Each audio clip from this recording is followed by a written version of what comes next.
तुम्हारे कारण आज ट्रेन के हुसी नदी में समाते ही मैं भी मुक्त हो जाऊंगा। मैं तुम्हारा आभारी हूँ।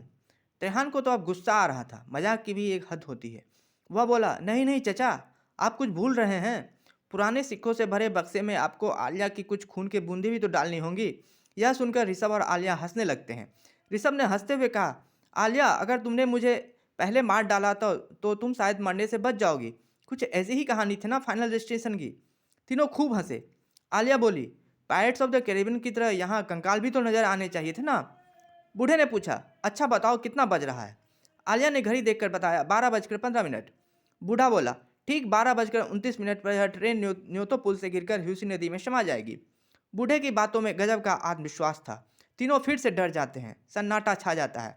ठीक 12:26 पर भटरहा एक्सप्रेस न्योतो पुल पर थी।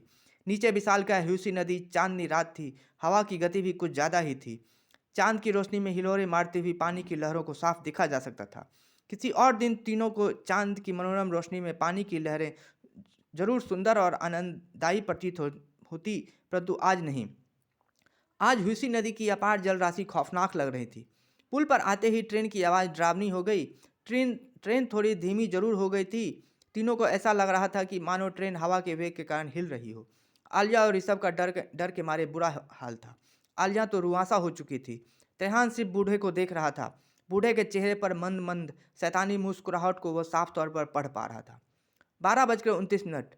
ट्रेन कुछ दूसरी ही आवाज़ में खटर खटर करने लगा। एक एक सेकंड काटना मुश्किल हो रहा था। 12:29 जोरों से हवा चली, पर कुछ भी ना हुआ। 12:29 कुछ भी नहीं। 12:30 पर तीनों के जानों में जान आई। थोड़ी देर में पुल भी खत्म हो गया। ट्रेन यूं ही चलती रही जैसे अब तक चल रही थी। तीनों मुस्कुरा रहे थे और बूढ़ा भी। बूढ़ा बोला, आराम से सो जाओ, देखो उधर भी सीट